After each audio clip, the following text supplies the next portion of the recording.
Salut à tous et à toutes, bienvenue sur la chaîne Yvon des Dramas. Aujourd'hui, je vous présente le résumé de la série Catalina, saison 3, épisode 20. Donc, avant de commencer, si tu n'es pas encore abonné, alors n'hésite pas, abonne-toi et active la cloche de notification pour ne rater aucune de nos prochaines vidéos. Le début de cet épisode commence comme suit. Attends, tu peux me dire pourquoi Tony est parti déjà? Eh bien parce qu'il est parti avec le chef Miguel pour trouver un moyen de te localiser. S'il te plaît, viens et pose pas autant de questions, j'ai la trouille. Et pourquoi est-ce que ton père est parti? On l'a appelé en urgence de la clinique. Je leur avais pourtant dit et c'est la première chose qu'ils ont faite. Je ne comprends pas pourquoi ils t'ont laissé toute seule. S'il te plaît, viens. Je t'en supplie, s'il te plaît. Je t'en prie, maman. Je sais, ma puce, je sais. Mais écoute-moi, il faut que tu te calmes, ok? Et que tes 5 sens restent en éveil. Mariana, s'il te plaît, j'arrive tout de suite là-bas. D'accord? Oui, mon amour, t'inquiète pas, j'arrive. Je t'aime. Titi, il faut que j'y aille. Titi, ma fille est en danger, il faut la buter. Il faut la buter. D'abord 5 fleurs fanées. 5 rejetons morts. Les filles des 5 jeunes femmes du quartier vont toutes mourir. Nous sommes... Puis Titi décide donc d'accompagner Catalina pour aller sauver sa fille Mariana. Chez Catalina, Mariana est cachée dans une pièce avec sa fille. Mais Martin, tel un psychopathe, est en train de la chercher tout en la menaçant de sa voix. Catalina, au volant pour aller retrouver sa fille, appelle d'abord son garde du corps pour le réprimander parce qu'il s'était engagé auprès d'elle de ne jamais abandonner sa fille. Mais ce soir, il l'a fait et elle est très en colère. De l'autre côté, Martin finit par trouver l'endroit où Mariana s'était cachée. Celui-ci s'assit confortablement sur une chaise et demande à Mariana de sortir de la pièce, qu'il attend juste à l'entrée pour finir avec elle très rapidement et s'en aller. De l'autre côté, chez la Diablesse, le chef de la police lance enfin l'opération et demande à tous ses hommes de s'introduire chez la Diablesse pour attraper celle-ci. Et ceci, une fois dans le domaine de la Diablesse, ils n'y trouvèrent personne. Les hommes appelaient donc le chef de la police pour dire qu'ils n'ont trouvé personne à l'intérieur du domicile. Mais cette nouvelle attristait vraiment le chef de la police car une fois de plus, la Diablesse leur a filé entre les doigts. De l'autre côté, chez Mariana, lorsque celle-ci refuse d'ouvrir la porte, Martin devient subitement très agressive.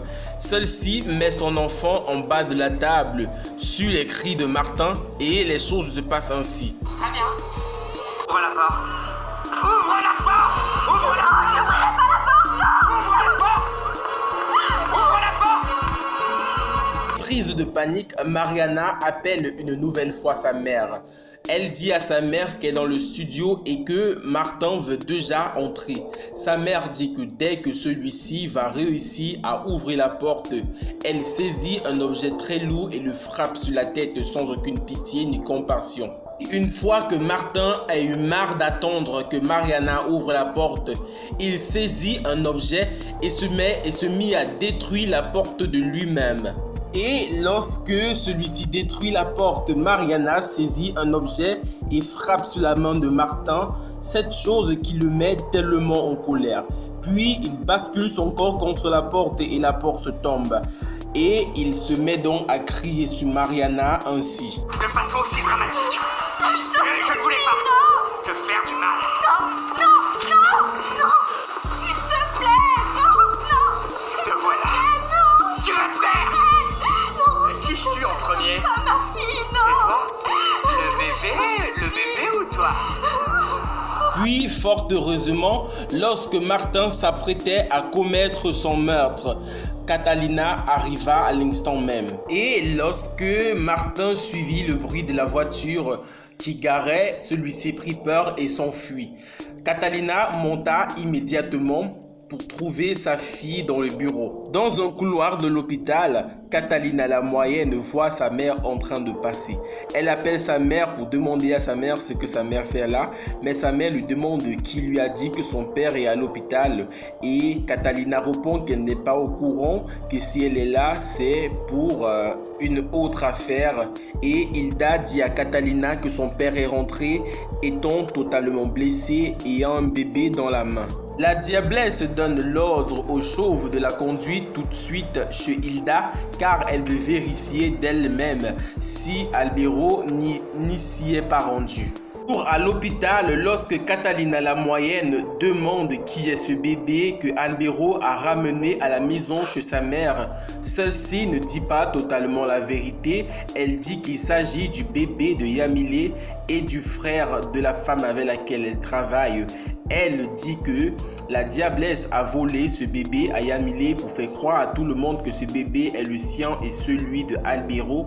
Or, elle sait très bien que cet enfant est bel et bien le fils de Albero. Titi, étant surpris de voir la grande maison dans laquelle vit Catalina et ses enfants, demanda une explication à celle-ci, mais Catalina dit à Titi que c'était en fait une maison qu'on l'avait léguée lorsque tout le monde croyait qu'elle était morte.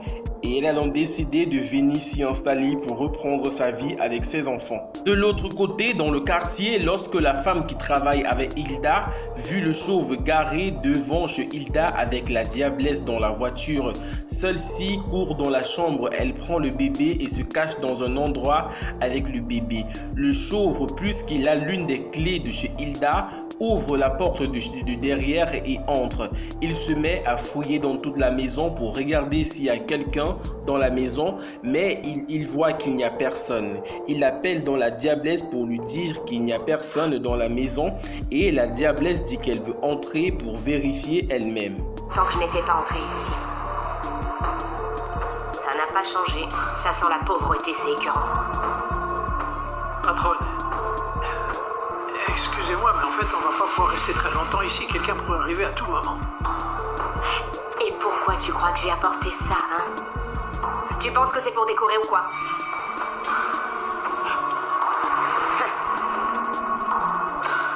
Si tu veux partir, j'ai pas besoin de toi.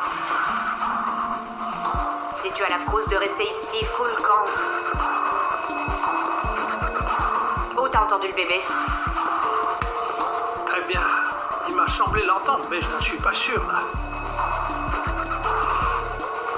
Tu cherches à me rouler dans la farine?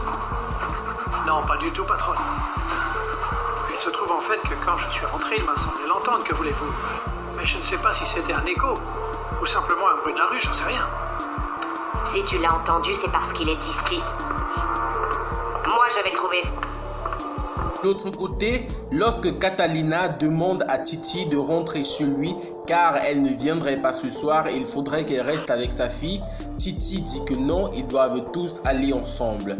Catalina donne donc un flingue pour dire qu'elle ne sortirait pas de là étant vivante, que s'il veut qu'elle sorte, il doit la tuer.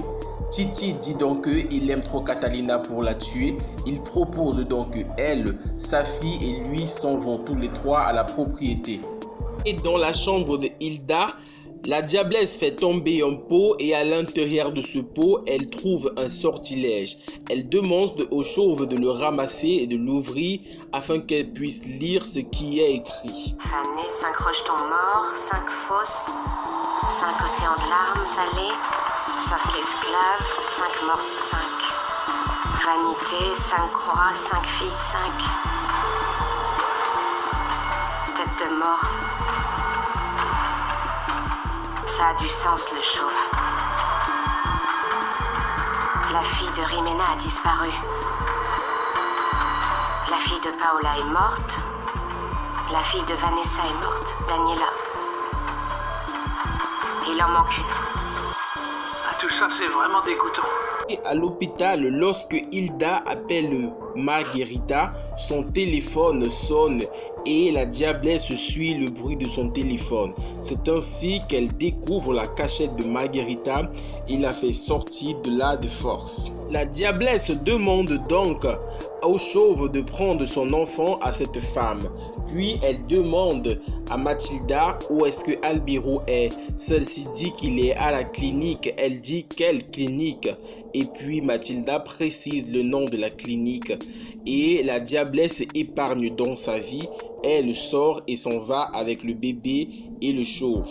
Lorsque le garde du corps de Catalina arrive chez Catalina, il trouve Titi et lorsque Titi demande qui il est, il dit qu'il est le chauffeur de Hilda et qu'il est venu prendre des nouvelles de Catalina de la part de Hilda. Ensuite, le garde du corps de Titi fouille dans celui-ci et voit qu'il n'a aucune arme. Lorsque Titi dit son nom au garde du corps de Catalina, il est très surpris et lorsqu'il sort, il appelle tout de suite le chef de la DEA pour dire qu'il a localisé Titi et qu'en ce moment même, il est chez Catalina. Je suis sûr. Tony, je vais mettre le haut-parleur. Répète ce que tu m'as dit. En ce moment, Titi se trouve à l'intérieur de la maison. Est-ce que vous en êtes sûr, Tony? Comme je vous l'ai dit, Aurelio Jaramillo se trouve seul à l'intérieur de la maison avec un garde du corps armé. Si on veut mettre la main sur lui, c'est le moment, c'est maintenant ou jamais. Comme ça que se termine cet épisode. D'après vous, est-ce que la police et la DEA doivent réussir à attraper Titi qui se trouve chez Catalina? N'hésitez pas à me le dire en commentaire. Abonnez-vous et activez la cloche de notification pour ne rater aucune des prochaines vidéos.